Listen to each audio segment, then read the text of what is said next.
26 क्या है जरा, integration of 16x² plus 25 dx और इस पे लग गया रूट dx। ठीक है, अब देखो यहाँ पे करोगे क्या, ये आपका 4x का स्क्वायर बनेगा और ये 5 का स्क्वायर बनेगा। ठीक है, अब इसको पहले सिंगल वैल्यू बना लो। तो यहाँ पे हमने माना कि 4x जो है वो t के बराबर है, तो ये हमारा 4dx जो होगा वो dt हो जाएगा। तो यहाँ से हमको dx की वैल्यू 1/4 dt मिल जाएगी। ठीक, तो ये 1/4 आप बाहर कर दो, तो ये रूट ऑफ t² प्लस 5² और ये हो गया dt 1/4। फार्मूला अप्लाई कर दो, क्या होता है फार्मूला, x/2 का मतलब t/2 और उसके बाद यही पूरी वैल्यू t² प्लस 5², फिर यहाँ पे प्लस a² का मतलब 5², a² का मतलब 5² और बाई 2, फिर उसके बाद जब बीच में प्लस होता है ना तो लॉग लगता है। क्या होता है, लॉग। ये हो गया log x plus root of sorry t रहेगा t और ये t² प्लस 5² और ये प्लस c। ठीक है, अब जरा देखो यहाँ पे, तो ये हो गया हमारा 1/4, t की वैल्यू क्या है 4x, तो ये 4x/2 हो गया और यहाँ पे यही तो आएगा 16x² प्लस 25, 16x² प्लस 25 और ये प्लस 25/2 लॉग, यहाँ पे t की जगह पे 4x प्लस 16x² प्लस 25 और ये प्लस c। अब होना क्या है कि ये वाले 2 से ये वाला 4 कट जाएगा और ये जब इसको अंदर अगर आप लेके जाते हो तो आपका x/2 आएगा, 2 2 जा 4 और रूट के अंदर 16x² प्लस 25 प्लस यहाँ पे 25 बाई कितना आएगा 8, 25/8 और ये हो गया log 4x plus 16x² plus 25 plus c। ये आंसर आएगा इसका।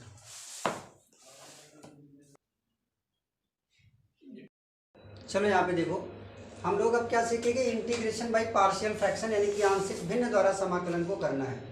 ठीक है, अब यहाँ पे देखो होना क्या है, ये क्वेश्चन है आपका 1/a² x² माइनस b² लिखा हुआ है। तो यहाँ पे हम लोग ये जो पार्शियल फ्रैक्शन है इसको कैसे अप्लाई करते हैं ये पहले सीखते हैं। तो जरा ध्यान से समझना इसको, ये लिखा हुआ है आपका 1/ax² माइनस b²।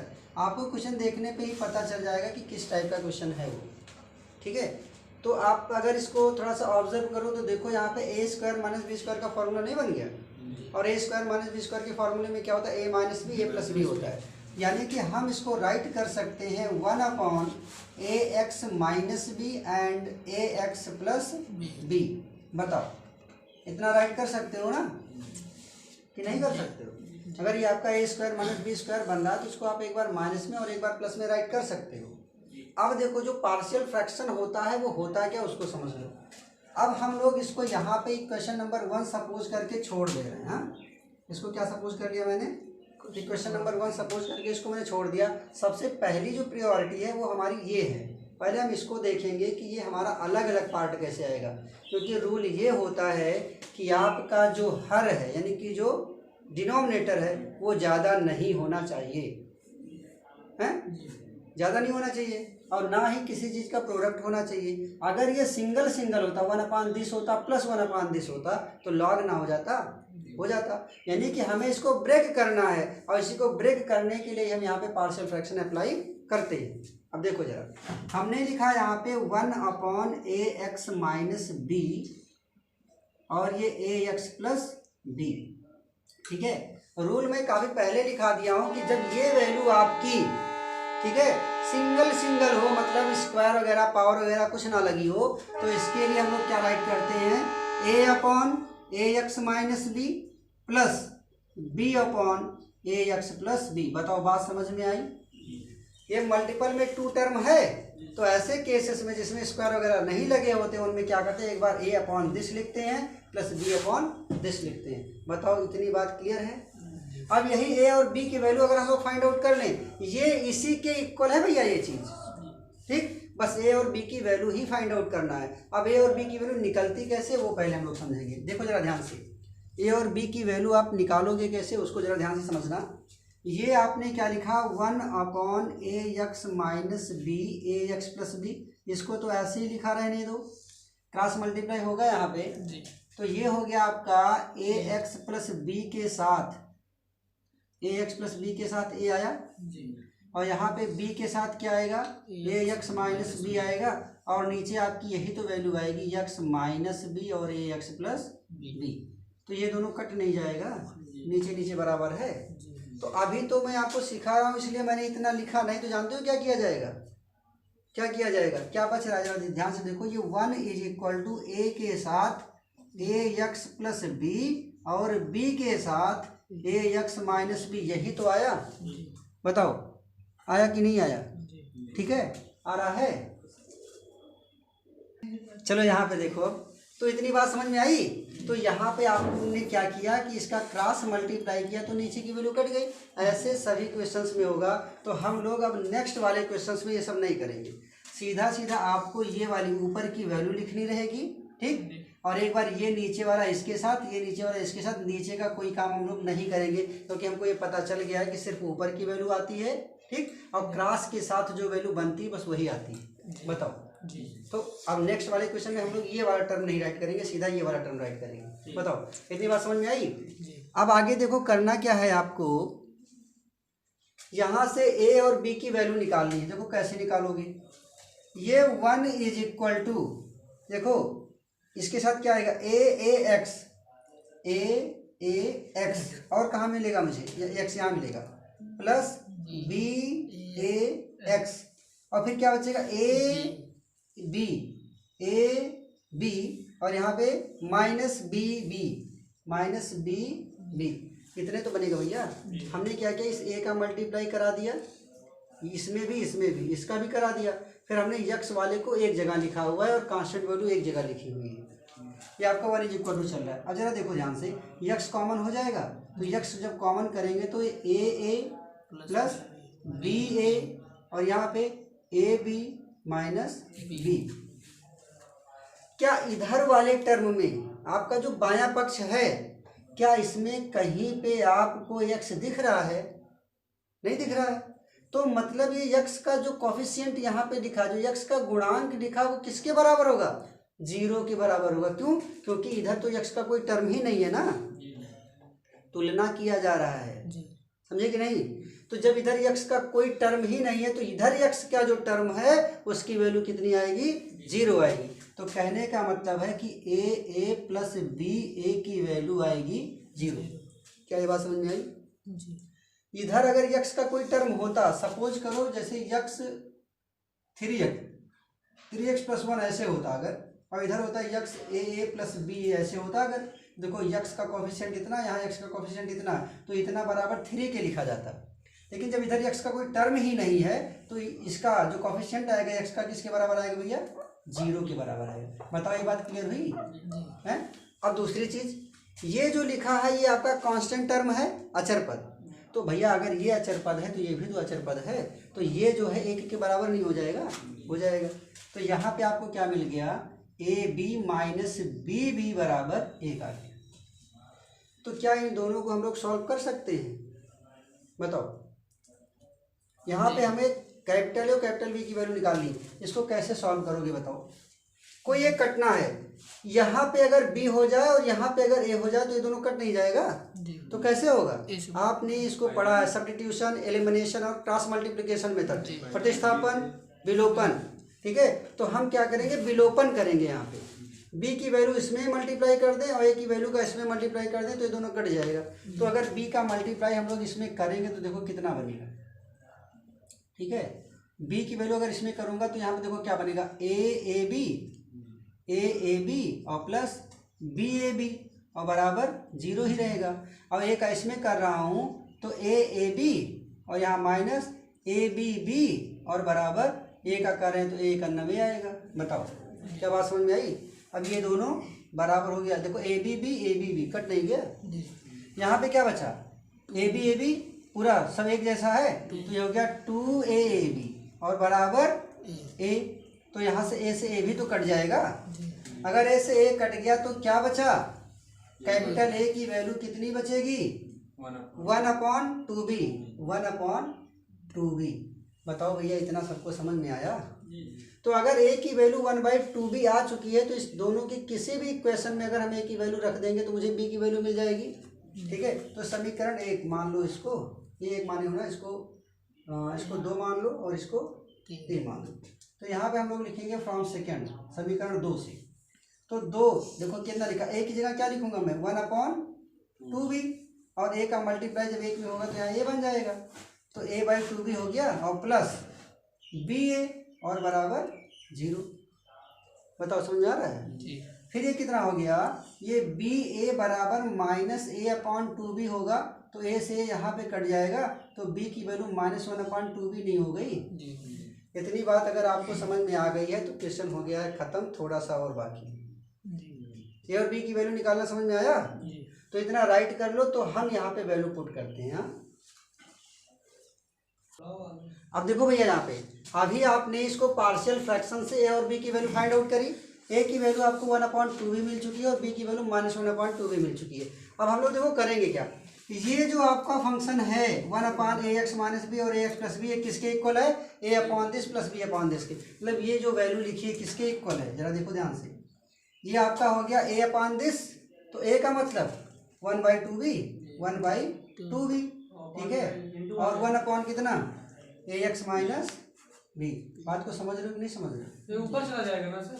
ये जो a की वैल्यू थी उसकी जगह पे मैंने 1/2b लिख दिया। अब ऑलरेडी पहले से मेरे पास 1/ax - b यहाँ पे है, ठीक है ना। ये 1 का मल्टीपल ही तो होता है। तो a की वैल्यू आपकी 1/2b है, ठीक।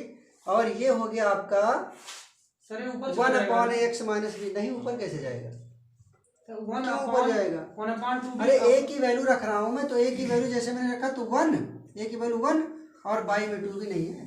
का होल बाई इतना ax - b है ना। तो वही होल बाई का मतलब क्या, होल बाई का मतलब क्या, आपने ये नहीं पढ़ा कि जब आप a डिवाइडेड बाई करते हो, a/b/c, तो a/bc तो आता है, ठीक है। तो ये बात समझ में आई। तो ये तो मैंने a की वैल्यू रख दिया 1/2b और ऑलरेडी मेरे पास 1/ax - b था। फिर देखो प्लस b की वैल्यू माइनस में है तो यहाँ पे हमने लिख दिया -1/2b into 1/ax + b, 1/ax + b, ठीक है। और इसके साथ ये क्या हो गया, dx हो गया। क्लियर हुआ भैया इतना, ठीक है। बस मैंने क्या किया कि इसके प्लेस पे जो हमने a और b सपोज किया था ये हो गया। अब इसको थोड़ा सा ब्रेक करके लिख दो। ये 1/2b आपका बाहर आएगा, तो 1/2b बाहर आएगा तो इंटीग्रेशन ऑफ 1/ax - b के साथ एक बार आपका dx आएगा। फिर यहाँ पे देखो -1/2b बाहर आएगा, तब ये 1/ax + b के साथ आपका dx आएगा। क्लियर, हाँ लॉग आएगा। तो ये हो गया 1/2b और 1/this का क्या होता है, लॉग होता है। कितना, लॉग ax - b, लेकिन यक्स के साथ आपका a मल्टीपल में है। तो हमने क्या बताया था कि अगर कोई वैल्यू मल्टीपल में होती है, जब उसको t सपोज करते हो तो वो डिवाइड में देती है ना, यानी कि आपको यहाँ से एक a और मिलेगा बाहर, तो ये आपका a भी हो गया, ठीक। सेम वही चीज़ यहाँ पे भी आएगा, a है, ये भी आपका डिवाइड में मिलेगा तो 1/2ab, ठीक है। और इसका कितना, log ax + b, ठीक है। अब देखो पहले क्या करेंगे हम लोग, इसमें ये कॉमन हो जाएगा ना, 1/2ab अगर कॉमन कर लूँ तो ये हो गया log ax - b minus log ax + b, ठीक है। तो जब भी माइनस होता है लॉग में तो अपॉन में हो जाता है ना। आपने ये फार्मूला पढ़ा होगा कि log m/n कब होता है, जब log m - log n होता है। तो अगर माइनस में है तो अपॉन में राइट कर सकते हो। तो ये आ गया आपका 1/2ab log ax - b upon ax + b और प्लस c, ये आपका हो जाएगा आंसर, ठीक है। हम लोग 1/2x² + x - 1 लिखा हुआ है, इसको हम पार्शियल फ्रैक्शन से सॉल्व करेंगे क्योंकि और कोई चीज़ यहाँ पे समझ में नहीं आने वाली, ठीक है। और ये आपका स्पेशल टाइप का एक होता है इंटीग्रेशन, बट हम उससे नहीं सॉल्व करेंगे क्योंकि हम इसका फैक्टर कर सकते हैं। जिसका फैक्टर नहीं कर सकते हैं वो आपका स्पेशल टाइप का होता है, ठीक है। तो जरा यहाँ पे देखो, इसको आप क्या राइट कर सकते हो बताओ भैया। ये 1 अपॉन क्या कितना इसको राइट किया जा सकता है ये बताओ। -x इसका फैक्टर होगा तो 2 से क्या 1 आएगा? आएगा। ये कितने का आपका फैक्टर बन सकता है ये बताओ मुझे। मैं इसको लिख सकता हूँ क्या 2x² plus 2x minus x minus 1 लिख सकता हूँ क्या? बताओ। 2 का नम 2 और 2 से लाना है मुझे 1, बनेगा? बोलो बनेगा ना। इसको क्या राइट कर सकते हो 1 अपॉन, अगर मैं यहाँ पे कितना कॉमन कर लूँ 2x, अगर 2x कॉमन करूँगा तो मुझे मिलेगा x प्लस 1 और यहाँ पे -1 कॉमन करूँगा तब x प्लस 1 मिलेगा। ये हो गया आपका dx। हाँ तो यहाँ पे देखो इसका फैक्टर समझ में आया। अब इसे हम 1 टाइम क्या राइट करेंगे x प्लस 1 और 1 टाइम 2x माइनस 1।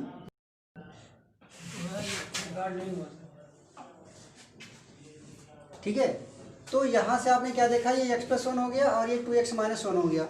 इसको हम लोग पार्शियल फ्रैक्शन के अकॉर्डिंग ब्रेक कर सकते हैं, a upon this plus b upon this. अब मुझे a और b की वैल्यू निकालनी है। देखो हम लोग थोड़ा डायरेक्ट समझेंगे यहाँ। ये आपका जो न्यूमरेटर है जो अंश वाला पार्ट है वो 1 ही तो है, तो 1 इज इक्वल टू क्या होगा, इसको इक्वेशन नंबर 1 बना के छोड़ दो। तो 1 इज इक्वल टू क्या आएगा भैया, a के साथ 2x माइनस 1 आएगा, a के साथ आपका 2x माइनस 1 आएगा और b के साथ क्या आएगा x प्लस 1 ही तो आएगा। अब जरा देखो 1 इज इक्वल टू ये 2ax और यहाँ पे bx फिर माइनस a और यहाँ पे प्लस b। ठीक है। 1 इज इक्वल टू यहाँ पे x कॉमन कर लो तो क्या बनेगा 2a प्लस b और यहाँ पे माइनस a प्लस d। अब जरा देखो यहाँ पे कंपेयर कर लो दोनों साइड को, तो यहाँ पे तो x का कोई टर्म है नहीं, तो क्या मिलेगा मुझे 2a प्लस b की वैल्यू 0 मिल जाएगी और ये constant term minus a plus b है, यहाँ से मुझे 1 मिल जाएगा। बताओ ठीक, इतनी बात क्लियर हो रही है ना भैया। अगर इतना समझ में आ गया है तो यहाँ से हम लोग क्या करेंगे a और b की वैल्यू को फाइंड आउट कर सकते हैं ना। कैसे करोगे, देखो अब देखो अगर मैं इसको 2 बनाऊंगा भैया तो 2 का मल्टीप्लाई करना पड़ेगा, तो इससे बेटर ये है ना कि साइन चेंज कर दो।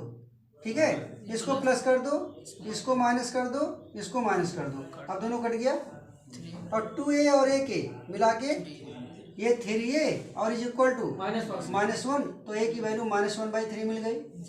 अब किसी भी क्वेश्चन में पुट कर दो, जैसे ये वाला है आपका a minus b is equal to -1 है, तो ये -1/3 minus b is equal to -1, तो b is equal to -1/3 plus 1, 3 में से 1 घटाओगे तो 2/3, तो b की वैल्यू प्लस में 2/3 आ गई। ठीक है, b की वैल्यू क्या आ गई प्लस में 2/3 आ गई। अब आपको करना क्या है, अब यहाँ पे जो a और b की वैल्यू है, ठीक है, a और b की वैल्यू है जो उसको पुट करना है। अब यहाँ देखो फ्रॉम इक्वेशन नंबर 1, फ्रॉम 1 क्या है आपके पास a है ना, a अपॉन दिस, तो a की वैल्यू कितनी -1/3, तो आपने क्या किया इसको बाहर लिख दो, -1/3 बाहर कर दिया आपने, तो यहाँ पे क्या बचेगा 1 अपॉन x प्लस 1 dx बचेगा। ठीक, और यहाँ b की वैल्यू 2/3 है, तो आप यहाँ पे 2/3 बाहर कर दो, तो ये 1 अपॉन कितना मिल जाएगा 2x माइनस 1 और ये हो गया dx। ये -1/3 log x प्लस 1 होगा। और यहाँ पे देखो ये 2/3 के साथ log 2x माइनस 1 तो होगा ही होगा, बट ये 2x का 2 भी तो बाहर आएगा, तो वो जो 2 नीचे आएगा उससे ये वाला 2 आपका क्या हो जाएगा, कट जाएगा। बात समझ में आ रही है ना। अब देखो क्या राइट कर सकते हो, ये हो गया आपका -1/3 log x प्लस 1, ठीक है, और यहाँ पे प्लस 1/3 log 2x माइनस 1 होगा। बताओ भैया इतनी बात समझ में आ रही है। तो अगर इतना आपको समझ में आ चुका है, ठीक है, तो अब देखो कर क्या सकते हो, अगर हम यहाँ पे 1/3 कॉमन कर लें तो ये वाला प्लस ये वाला माइनस है, तो डायरेक्ट आप ऐसा भी लिख सकते हो कि ये 2x minus 1 upon x plus 1 और प्लस c, प्लस के साथ माइनस वाला नीचे, और ये हो गया आपका आंसर। क्लियर है? Yes sir.